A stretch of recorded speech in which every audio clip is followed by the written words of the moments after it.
Oi, galera! E aí, vamos para mais uma aula? Bem, a aula de hoje é sobre um tema que deixa muita gente com a pulga atrás da orelha: acentuação gráfica. Tem uma turma aí, olha, considerável que acha que não preciso acento, para quê? Para que a gente precisa acentuar as palavras? Eu vou lá, digito no celular, sabe? Tá ligado? Digito lá e ele corrige. Para que eu preciso de acentuação gráfica? Para que eu preciso de ortografia? Imagina, meu celular corrige tudo, meu corretor ortográfico é porreta. Só que aí a gente esquece de algumas coisas que são muito importantes. Você está com o celular o tempo todo? Outra coisa, seu celular realmente está atualizado? Hum?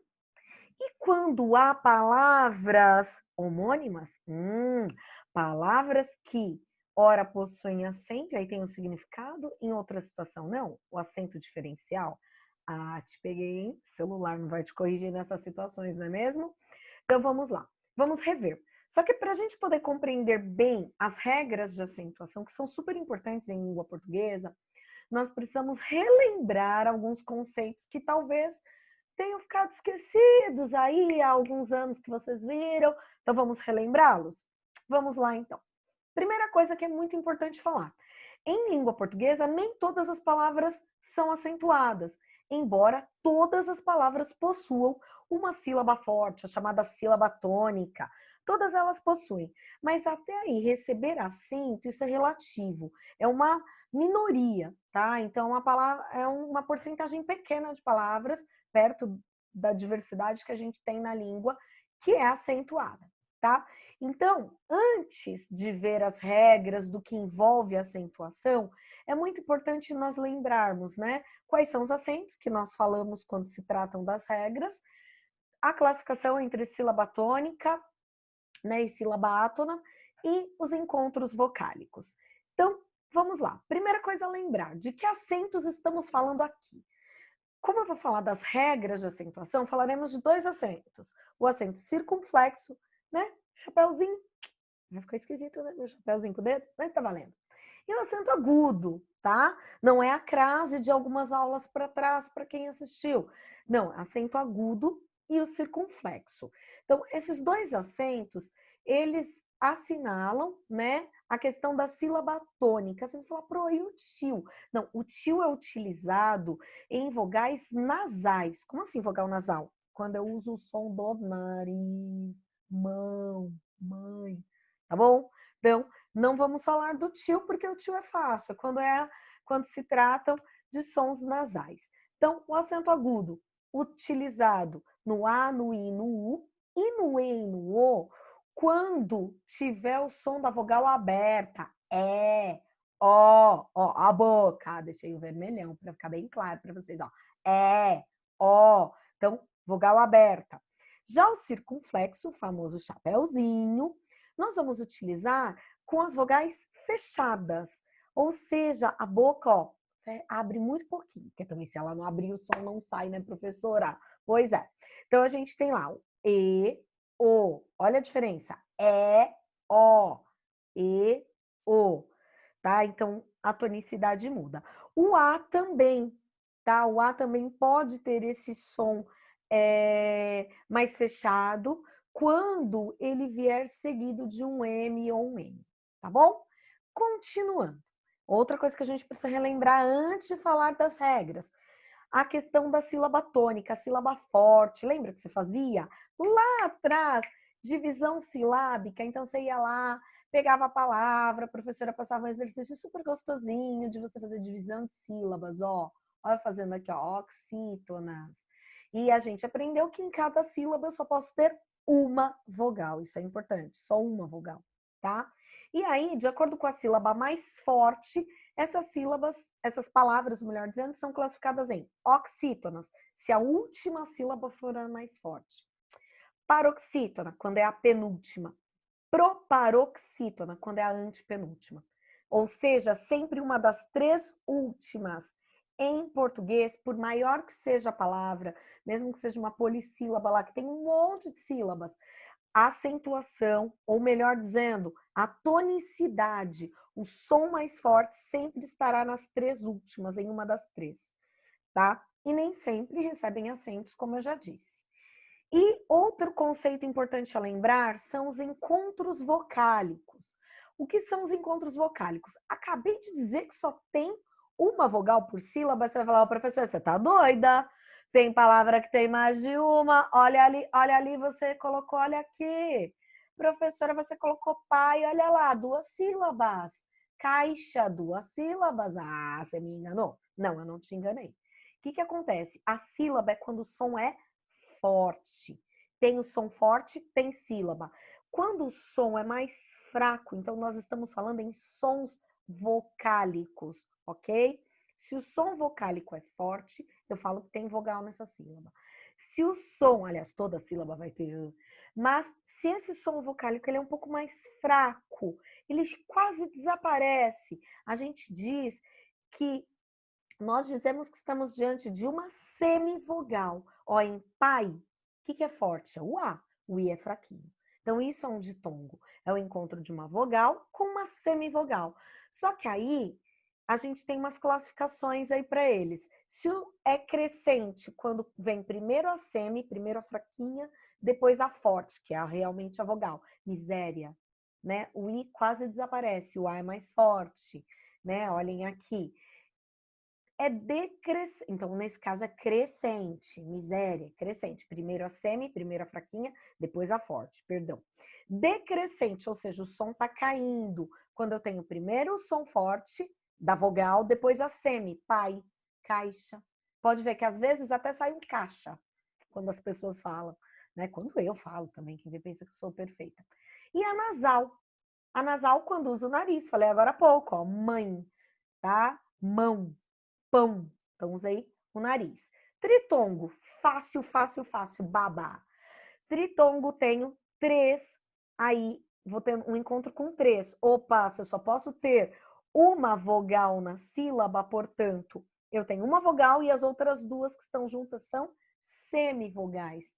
Sempre na ordem. Semi, vogal e semi. Então, a vogal vai estar no meio. Ai, ficou feio, né? Mostrar o dedo do meio. Coisa feia, professor. Então, olha só. Três, né? A vogal no meio e as duas semis na lateral, nas laterais. Então, ó, enxaguei, sagões. Então, ó, a vogal aqui fortona aqui, ó, e as semis do lado podem ser orais, ou seja, tô usando som oral para falar, nasal, tô usando nariz. E o hiato? O hiato, aí sim, eu tenho uma vogal do lado da outra, ou seja, se eu vou fazer a divisão de sílabas, cada uma fica numa sílaba. Eita, cortei o I aqui, professor, ó. Saída, saúde. Você divide e fica cada vogal em uma sílaba. Isso é um hiato. Estou lembrando tudo isso porque agora sim chegamos às regras. Para compreender as regras, a gente precisa retomar esses conceitos. Beleza? Então vamos lá. Como é que a gente funciona aí com a acentuação? Primeiro vamos falar das monossílabas, né? Aquelas palavras pequenininhas, só tem uma sílaba. Olha só. Quais as monossílabas que recebem acentos? As monossílabas tônicas. Ah, tomou tônico. Minha mãe me dava biotônico, fontoura, quando eu era criança, horrível. Volta aqui para aula. Então, olha só. Sílaba tônica, sílaba forte. É toda sílaba, toda palavra que possui uma sílaba que vai ser tônica, que vai ser forte? Não. Pega, por exemplo, na. Uma palavra pequenininha, tem uma única sílaba. Não tem acento, não é forte, é uma monossílaba átona, que a gente chama, tá? Então, olha só, as que vão receber acento são as que terminarem em A, E e O, tá? Já, cá, pé, fé, só, nós, tá? Então, elas recebem acentos caso terminem com A, com E, com O, ou ainda se possuírem esses ditongos abertos. Olha a imagem que linda aqui, ó. Céu, dói.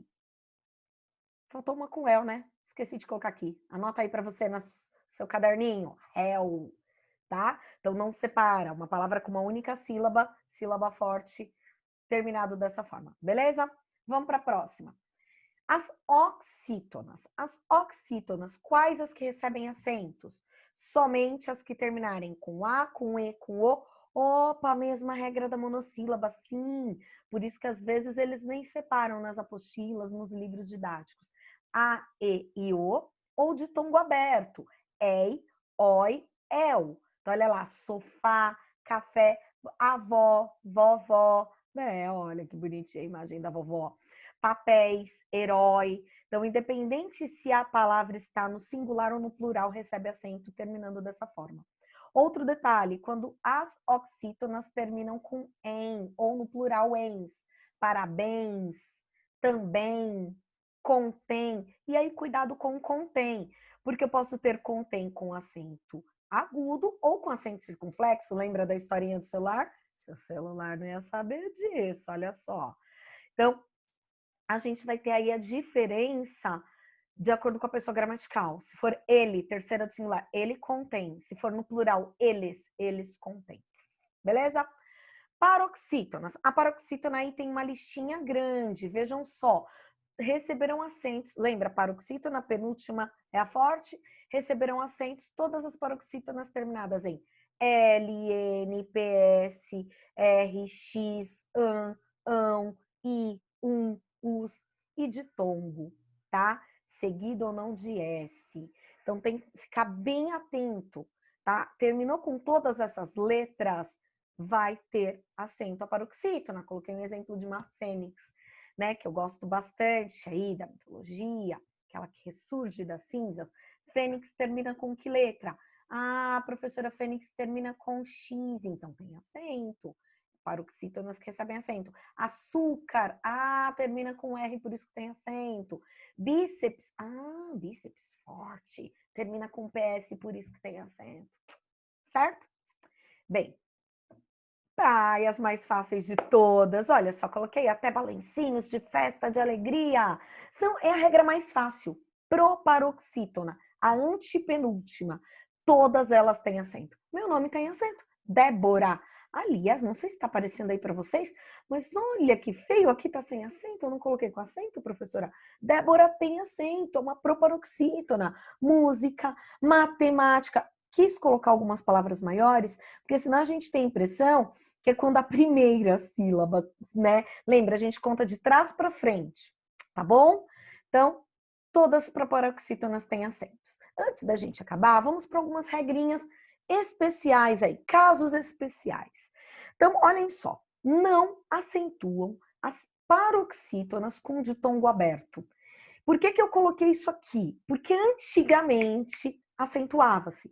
Então, de tempos em tempos, são feitos acordos ortográficos entre os países de mesma língua portuguesa. Então, você vai lá, Portugal, Brasil, países do continente africano em que se fala português, eles tentam estabelecer um acordo. E no último acordo feito, fechou-se que para unificar, né, para não ficar diferente daqui dos outros países, as paroxítonas com ditongo aberto não receberiam acento. Então, por exemplo, eu, que sou só um pouquinho assim, mais velha que vocês, assim, uns 30 anos mais velha que vocês, mas deixa isso de lá. Eu aprendi, quando aprendi a ler e escrever, ideia, assembleia, tinha acento. Então, o que eu falei no começo? Lembra que eu falei do celular? Se você tiver com um aplicativo, sei lá, algum que está desatualizado, ou mesmo no notebook, como que eu estou usando agora para fazer aula para vocês, para gravar a aula, ele está desatualizado, então ele fica marcando como se estivesse errado, tá? Porque ele está lá no outro, no antigo acordo ortográfico. Então, é velhinho como eu, né? Aprendeu a escrever lá atrás, então não tem mais acento essas palavras, tá? Outra coisa que os outros acentos que caíram, que nós não acentuamos, palavras com vogais dobradas, o. Porque você vai falar, professora, mas lá, olha, vem, creem, né? Terminou com em, a gente viu lá atrás, mas não recebe acento, tá? Tem a vogal dobrada, não recebe mais. Cuidado também com o i e o u, que quase sempre eles são o que mesmo? Semivogais, o som é fraquinho, né? O que acontece? Quando eles não forem semivogais, quando forem vogais com certeza, estão ali no meio de um hiato. Se eles estiverem no meio de um hiato, em geral eles vão receber acentos, tá? Então, olha lá, ciúme, saúde, tá? Por que que tem acento? Porque ele tá antes, olha, dessas letras aí de um M, de um N, mas tem as exceções. Quando ele é um hiato, ele tá, vou fazer a divisão de sílabas, ó, e ele fica sozinho. Aqui, ó, em rainha ele ficou sozinho. Por que que não tem acento? Porque é exceção quando vem antes de um NH, tá? O mesmo vai acontecer com I e com U nas paroxítonas, quando houver um ditongo decrescente. Lembra de ditongo decrescente? Decrescente, está caindo. Eu tenho primeiro a vogal, depois a semi. Quando isso acontecer, não teremos acento. Olha aqui, ó, feiura. O U é forte, ó, ele é um hiato. Só que ele está depois de um ditongo decrescente, então não recebe acento, tá? Ele só vai receber acento se ele for a última letra da palavra, ó, Piauí. Eita, cobri o I aqui, ó, porque eu tenho um ditongo crescente, contudo, ele é a última letra da palavra, então ele vai receber acento, certo? Então, e para fechar tudo, os acentos diferenciais, não podia deixar de falar deles, afinal de contas, comecei falando para vocês ficarem atentos quando a gente está usando celular e tal, achar que corrige tudo. Aqui a gente tem alguns exemplos de acentos diferenciais para os verbos ter e vir na terceira pessoa no tempo presente do indicativo. Ele tem, eles têm. Poxa, igualzinho, o som é o mesmo, professor. E aí? O acento vai me ajudar a diferenciar. Terceira pessoa do singular não tem acento, terceira do plural vai ter um acento, tá? Lembra? Chapeuzinho. Então, a gente vai ter aí o acento circunflexo. Ó, vem, ele vem, eles vêm. Opa, igualzinho. Então, o acento vai diferenciar o singular do plural, tá? Outra situação que a gente vai ter o acento com verbo diferenciando é com o verbo poder na terceira pessoa. Quando eu estiver conjugando o verbo no presente, ele pode. Você me pergunta, professora, posso ir ao banheiro? Né? Alguém me perguntou, fulano, você pode ir ao banheiro? Ele pode. Ó, nesse caso, sem acento. Agora, se for no pretérito perfeito do indicativo, no passado lá, o que a gente vai fazer? Ele pôde, vejam que o som mudou, ele pode, vogal aberta, ele pôde, vogal fechada. Aí o pôde vai receber o acento por conta disso, tá ok? E por último, como é que a gente vai diferenciar por de por? Vai falar, professora, por e por é igual? Que por é esse? Então, existe o por, que é preposição, ele foi por ali, e existe o por, que é do verbo, vou pôr isso aqui na mesa. Então, o acento vai diferenciar. O por do verbo recebe acento, o por preposição não. Ok? Não falei de outras palavras que o acento também diferencia, porque aí vai de acordo com a sonoridade e com a classificação dela. Por exemplo, esta e está. Está é oxítona, ó. Oxítona terminou com A, recebe acento. O esta é uma paroxítona, é a penúltima que é forte, não tem acento. É e E. O é forte, é uma monossílaba tônica que termina com ele, só tem o E, né, professora? E o outro, o E, né? Você tem aí, que é o E preposição, ele é fraco, é átono, por isso que não tem acento. Então, vocês precisam ficar atentos. Vejam, o seu celular, por melhor que seja o aplicativo que você utilize, seu notebook, não vai corrigir essas coisas. Você que tem que ficar atento à sua produção textual. Beleza? Então, espero que tenha ajudado. Assistam quantas vezes for preciso. Esse é um conteúdo muito, muito, muito importante. Escrever bem faz parte do nosso dia a dia, tá bom? Beijos e até a nossa próxima aula.